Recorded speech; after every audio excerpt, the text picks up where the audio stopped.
ఈరోజు బడుగు బలహీన వర్గాల అభ్యున్నతి కోసం దళిత జాతుల వైతాళికుడు మరి ఉద్యమ పోరాట స్ఫూర్తిని రగిలించి అణగారిన వర్గాల కోసం అనునిత్యం పోరాటం చేసి ఆధిపత్య కులాలు అణగారిన వర్గాల మీద పెత్తనం చెలాయించిన రోజుల్లో ఎట్టి పరిస్థితులలో ఈ అన్యాయానికి గురి కావద్దని ఒక ఉద్యమాన్ని నడిపించినటువంటి గొప్ప యోధుడు పండుగ సాయన్న.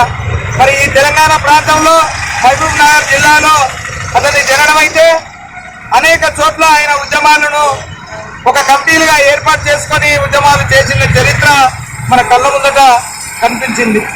మరి వారి యొక్క స్ఫూర్తిని కొనసాగిస్తూ ఎస్సీ ఎస్టీ బీసీ మైనార్టీ వర్గాలు కూడా ఆయనను ఆదర్శంగా తీసుకొని ఎక్కడైతే మనం నష్టపోతున్నామో అక్కడనే మనకు న్యాయం జరిగే విధంగా ఏ రకంగానైతే పోరాడితే మనకు ఈ హక్కులు సాధిస్తామో మరి ఆ హక్కుల కోసం ఒక్కటై ఈ బలహీన వర్గాలన్నీ కూడా ఒక్కదానిపైన వచ్చేసి ఉద్యమాలను కొనసాగింపుగా ఆయనను ఆదర్శంగా తీసుకోవాలని ఈ సందర్భంగా ఈ కార్యక్రమంలో పాల్గొన్న మరి బీసీ ఐక్యవేదిక తరఫున ఈ కార్యక్రమాలను కొనసాగించాలని సోదరుడు అనిల్ గారిని పెత్తందారి వ్యవస్థకు ఎదురుండి పోరాడిన మహనీయుడు పండుగ సాయన్న.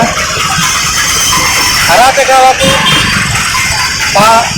పీడిత ప్రజల అభ్యున్నతి పోరాడినటువంటి పండుగ సాయన్న జయంతి రోజు ఈరోజు ఆయన స్మరించుకోవడం నాకు ఆనందంగా ఉంది.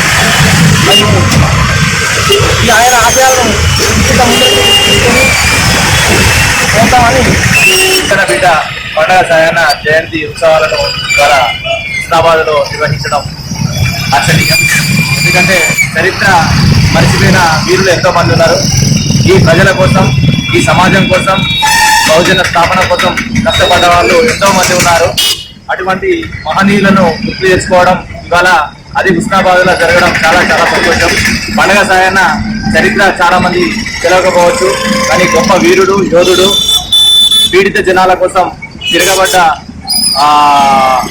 పెద్దదారి వ్యవస్థపై తిరగబడి అతని ఆధ్వర్యంలో చేసిన కార్యక్రమాలు ఎన్నో ఉన్నాయి. గతంలో కూడా మా మిత్రుడి ద్వారా నేను కొన్ని విషయాలు తెలుసుకోవడం జరిగింది. అతని చరిత్ర మనందరికీ జరగడం అందరికీ కూడా మంచిదే. ఎందుకంటే చరిత్రను ఎవరు కూడా మర్చిపోవద్దు, చరిత్రను వక్రీకరించద్దు. అటువంటి బహుజన బిడ్డ ఆయన చేసిన కార్యక్రమాలందరికీ కూడా రానున్న రోజుల్లో ప్రతి ఒక్కరికి తెలియజేయాలి. మన ఆధ్వర్యంలో ఆయన చేసిన సంఘటిత కార్యక్రమాలన్నిటి కూడా రానున్న భవిష్యత్తులో మన పిల్లలకు కానీ రానున్న తరాల వరకు కూడా తెలియజేయాలి. అటువంటి కార్యక్రమాన్ని ఇవాళ నిర్వహించిన మన వారలాంటి సీనన్న గారి ఆధ్వర్యంలో నేడు జరిగింది. నేను చాలా చాలా సంతోషం వ్యక్తం చేస్తున్నాము. ఈరోజు మన మార్క అనిల్ అన్న గారు, అదేవిధంగా వెన్నరాజన్న గారు, మహబూబ్ నగర్ ప్రజావీరుడు, తెలంగాణకు స్ఫూర్తిదాయకంగా నిలిచినటువంటి బహుజన విప్లవ యోధుడు ఇవాళ పండుగ సాయన్న గారి జయంతిని పురస్కరించుకొని మన హుస్నాబాద్ పట్టణ కేంద్రంలో ప్రజా సంఘం మరియు ప్రజా సంఘాల ఆధ్వర్యంలో వారి జయంతి కార్యక్రమాన్ని నిర్వహించడం బాధ్యతగా తీసుకుంటూ వారికి నివాళులు అర్పిస్తూ ఉన్నాం. ఆనాడు పండుగ సాయన్న పెద్దందారి వ్యవస్థలకు, అదేవిధంగా కర్ణం పట్టోళ్ళు ఊర్లలో ఉన్నటువంటి ఆధిపత్య కులాల మీద మరి వాళ్ళు మన పీడిత ప్రజలు అంటే బహుజన సామాజిక వర్గాల్లో ఉన్నటువంటి దళిత వర్గాలుగా చిత్రీకరించి ఇబ్బందులకు గురి చేసేటువంటి వారు, దోపిడీ చేసేటువంటి రోజులని మనం పండించిన ధాన్యాన్ని కూడా వాళ్ళు దాచుకున్నటువంటి పరిస్థితులు, అదేవిధంగా మన భూములను కూడా వాళ్ళు స్వాధీనం చేసుకున్నారు.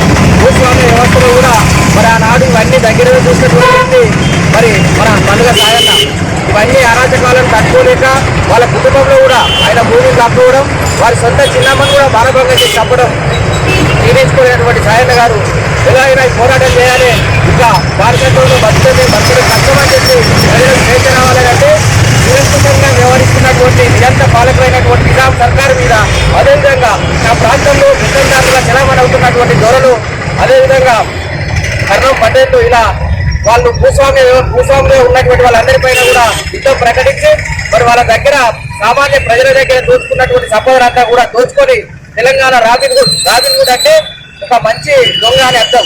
ఆనాడు ఈ దొంగతనం ఎందుకోసం చేయాల్సి వచ్చింది? మన బహుజన సామాజిక వర్గాల్లో దోపిడీకి గురైనటువంటి వాళ్లకు పంచడానికి దోపిడీ చేయాల్సి వచ్చింది. పెద్దదారి వ్యవస్థను కూడా లేకుండా చేయాలి, అందరు సమానంగా ఉండాలి అనేది చెప్పి బహుజనులందరినీ ఐక్యం చేయాలనే ఉద్దేశంతో ముందుకు రావడం జరిగింది. సుమారుగా 1860 నుంచి 1940 సంవత్సరాల వయసులోనే ఆయన అనేక రకాల పోరాటాలు చేయడం, అందరిలో స్ఫూర్తిని చైతన్యాన్ని నింపింది. మరి ఇది తట్టుకోలేనటువంటి ఆ ప్రాంతంలో ఉన్నటువంటి అగ్రకులాల ఆధిపత్యంలో ఉన్నటువంటి వాళ్ళందరూ కూడా నిరంకుశత్వంగా వ్యవహరిస్తున్నటువంటి నిజాం సర్కారుకు వారి మీద కంప్లైంట్ చేయడం, వారిని బందీగా అరెస్ట్ చేయడం కూడా జరిగితే ఆ రోజుల్లో అక్కడ ఉన్నటువంటి ప్రజలందరూ కూడా ప్రజల లోపల ఒక చిరస్మరణీయమైనటువంటి గుర్తింపు తెచ్చుకున్నటువంటి సాయన్న గారిని అరెస్ట్ చేయడం జీర్ణించుకునేటువంటి ఆ ప్రజలందరూ కూడా పోలీస్ స్టేషన్ మీద దాడి చేసిన సంఘటన ఇప్పటికి కూడా మన చరిత్రలో ఉన్నది.